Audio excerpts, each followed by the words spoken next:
In the spirit of Christmas, I thought I might shake things up a bit and give you guys a recipe. It's a classic holiday favorite. It's gingerbread cookies. Um, I really like this recipe, and I really hope you guys do too. So what you need for this recipe is 3 cups of all-purpose flour, 1.5 teaspoons of baking powder, 3/4 teaspoons of baking soda, 1/4 teaspoon of salt, 1 tablespoon of ground ginger, 1.5 teaspoons of ground cloves, 6 tablespoons of unsalted softened butter, 3/4 a cup of brown sugar, 1 large egg, half a cup of molasses, and 2 teaspoons of vanilla extract.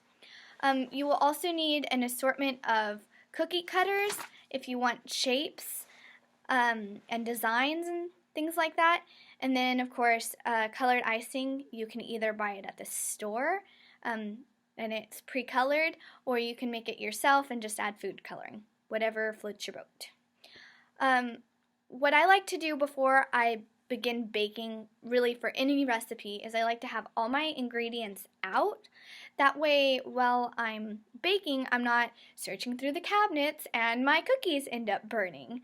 So it just really helps you stay organized, and it helps you to be prepared while baking. First, you want to find a medium bowl, and then you want to find a whisk. If you don't have a whisk, that's fine. A spoon works just as well. I personally like the whisk because it helps sift through the flour and dry ingredients better, especially if you're mixing the dry ingredients by hand. And the spoon does that too, it just doesn't sift it as well, in my personal opinion. So what you're going to do is you're going to add the flour, the baking soda, the baking powder, the salt, the ginger, cinnamon, and the ground cloves. You're going to combine all of this in the medium bowl, and you're going to mix it until it looks well blended. Then you're going to put that to the side, and for this step you're going to want to use a mixer or a large bowl, because you're going to eventually put everything in this bowl. It's going to need to be pretty big. If you're using a mixer, you'll want to use the paddle attachment, and what you're going to add in the mixer is your softened butter, which is another reason why I like to have my ingredients sitting out. That way, if you do need softened butter, it's already softened by the time you get to it, and so it mixes real nicely. And then you're going to want to add in your brown sugar and your egg. You're going to mix this on a medium speed, and you're just going to do this until it's well blended, like with the dry ingredients. And then you're going to add in your molasses and your vanilla extract. Now once you've added that in, you're going to switch it to low speed, and 1 cup at a time you're going to add in your dry ingredients. And the reason why you do this is because if you add it all at once, it poofs up out of the mixing bowl. I've had that happen before, and then I've had to clean up after it, and that's not too fun.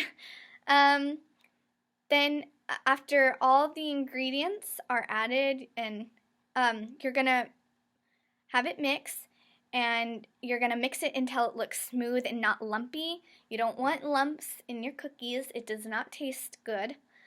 And then you're going to gather the dough in your hands, and if you don't want to touch it with your bare hands, you can put on gloves, and you're going to gather up the dough, and on a flat, smooth space, you're going to put down wax paper, and then you're going to put the dough on the wax paper, and then you're going to shape the dough into a ball. Once you've shaped it into a ball, you're going to cut the dough in half, so you'll have 2 balls instead of just 1. And then you're going to form them into flat discs.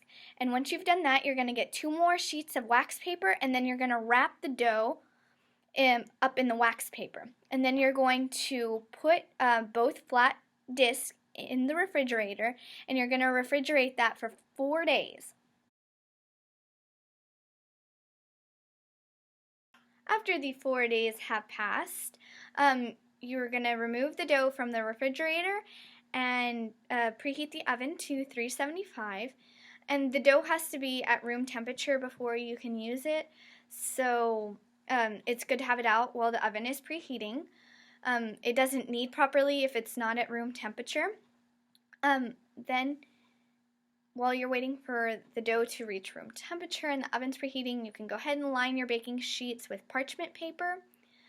So back to the dough.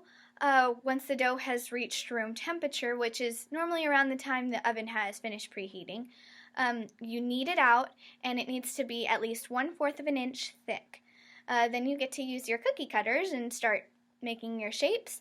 You're going to place the cookies on the baking sheets, and then you're going to put the baking sheets in the freezer and freeze them for 10 minutes. And now this just helps the cookies maintain their shape so that while they're baking they don't like misform and misshape, because that's just, it happens all the time, especially when you make the gingerbread shape. They don't look right. This helps them maintain that shape that they need. For this recipe, you're going to place 1 baking sheet in the oven at a time. And this recipe makes about 24 cookies, and I was able to fit about 12 per pan. So I did this 2 times. And what you're gonna do is you're gonna bake them for about 7 to 9 minutes. And you're gonna remove them from the oven, and then you're gonna wait 2 minutes before you remove them from their pan, and you can place them on a wire rack or on a platter, wherever you want to place the cookies. Then you're going to do the same thing with the other pan, and then once those are done, 2 minutes, remove them. And once all the cookies are completely cool, you can begin decorating. Now you don't want to decorate before this, otherwise your icing will melt, and then that just becomes a big mess. If you don't have a icing gun, you can use a Ziploc bag, cut off the tip, put your icing inside, and decorate that way. Works just fine. And then you're done. You have your gingerbread cookies. I hope you guys enjoy this recipe. I give all credit to Georgia Johnson. She came up with this recipe. I in no way came up with this recipe myself, so all the credit goes to her. This is a great recipe, I think.